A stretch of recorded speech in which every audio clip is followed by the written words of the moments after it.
देखिए, मुकेश साहनी को लेकर के अभी जब बातचीत चल रही थी तो फ़ोन तो खैर आया ही है, वो तो सिर्फ अलर्ट करने के लिए था। मैसेज डिटेल आया है। मैसेज में उनके मुकेश साहनी की जो महागठबंधन की प्रेस कॉन्फ्रेंस थी उसको डिकोड किया है। उन्होंने डिकोड करके बताया है कि ये क्या है, उन्होंने क्या किया। उन्होंने बताया कि मुकेश साहनी की पहले बात उन्होंने बताई कि 3 साल से इस वक्त का मैं इंतज़ार कर रहा था। बीजेपी पार्टी जो है तोड़ती है, हमारे विधायकों को खरीदा जाता है, अब हम भाजपा को जब तक तोड़ेंगे नहीं तब तक छोड़ेंगे नहीं। एक इस लाइन को डिकोड किया है, आगे बताते हैं क्या है। फिर उन्होंने कहा कि बीजेपी सहयोगी पार्टी की मदद लेती है लेकिन उसको छोड़ देती है और बीजेपी निगल जाती है, ये उन्होंने कहा। जो बता रहे हैं उनका ये कहना है कि जितनी भी बातें ये कर रहे हैं मुकेश साहनी, ये खुद ही वैसे हैं डामाडोल वाली स्थिति में।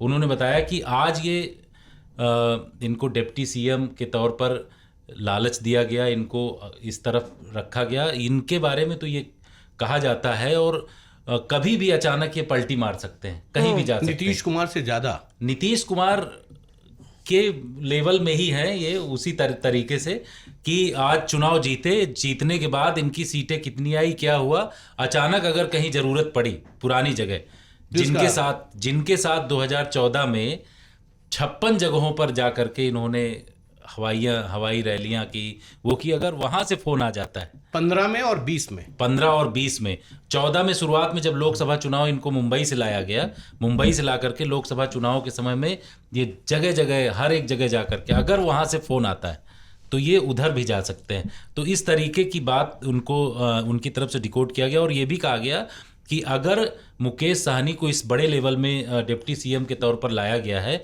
तो हो सकता है कि जो 18% मुसलमान हैं वो नाराज हो जाएं।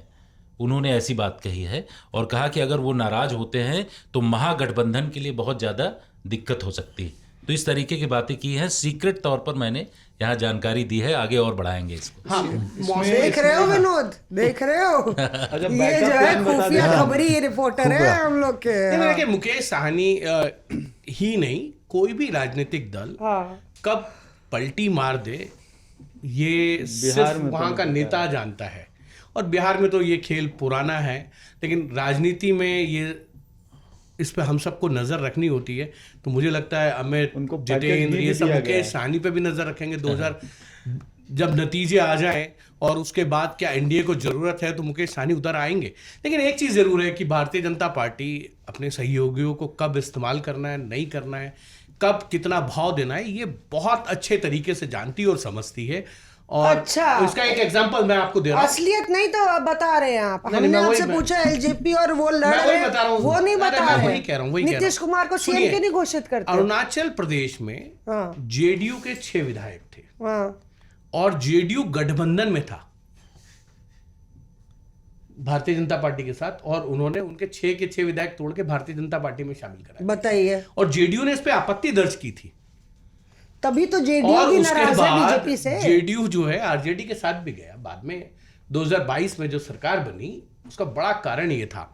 लेकिन क्योंकि आपने एलजेपी और जेडीयू, देखिए वो टसल है, क्योंकि चिराग को ये लगता है कि जेडीयू का जो वर्चस्व है, जो पार्टी है, आफ्टर नीतीश के कौन पार्टी को संभालेगा। तो वो अपने आप को इमर्ज कर रहे हैं। इमर्ज करते हुए भारतीय जनता पार्टी की भी सीटों पे अपना दावा ठोकते हैं और वहां से लेते हैं, और जेडीयू पे भी। लेकिन जेडीयू ने एक चीज बड़ी अच्छी की, उन्होंने कहा कि हम अपनी सीट नहीं छोड़ेंगे, और एक सीट शायद छोड़ी है, बाकी नहीं छोड़ी। लेकिन चिराग के लिए तो एक घाटे का सौदा ये भी हो गया कि 29 ली तो अब 28 पे लड़ रहे हैं, क्योंकि एक नामांकन रद्द हो गया। खैर मौसमी, आप एक भी राजेश राम और एक विधायक, ये सारा ये बीजेपी की कहानी नहीं बताते हैं। मैंने जेडीयू को आपको बताया। हाँ, जो आप नीतीश कुमार वाला, नीतीश कुमार मुख्यमंत्री पद के उम्मीदवार नहीं होंगे, ये गृह मंत्री अमित शाह ने, क्योंकि हमारे आज तक के जो शो है पंचायत, उसमें ये बात कही कि अभी नहीं है, उनके नेतृत्व में लड़ेंगे, लेकिन विधायक दल की जब बैठक होगी चुनाव नतीजों के बाद तो ये तय किया जाएगा कौन मुख्यमंत्री होगा या नहीं होगा। ये बात गृह मंत्री अमित शाह ने पहली बार नहीं कही है। इससे पहले भी मैंने कहा, उन्होंने एक अखबार को इंटरव्यू दिया था जिसमें उन्होंने कहा था नीतीश के नेतृत्व में चुनाव होगा, लेकिन मुख्यमंत्री कौन होगा ये चुनाव के बाद तय किया जाएगा। क्योंकि भारतीय जनता पार्टी इस बार जरूर चाहेगी, क्योंकि जो पिछली बार के नंबर्स थे उसके पिछली बार घोषित करके गए थे 2020 में कि सीटें कितनी भी आए नीतीश कुमार मुख्यमंत्री होंगे, और उसको निभाया।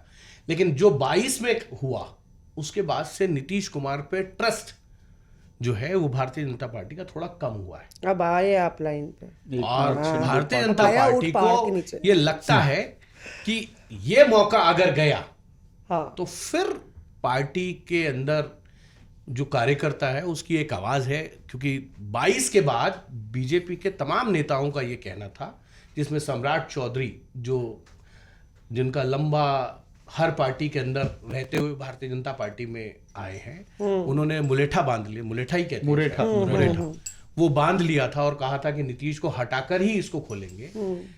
तो हम सब जानते हैं कि नीतीश जब एनडीए में आ गए तो उनको वो खोलना पड़ा, और उन्होंने कहा कि अब उसका सवाल का तो वो खैर वो जवाब नहीं देते हैं।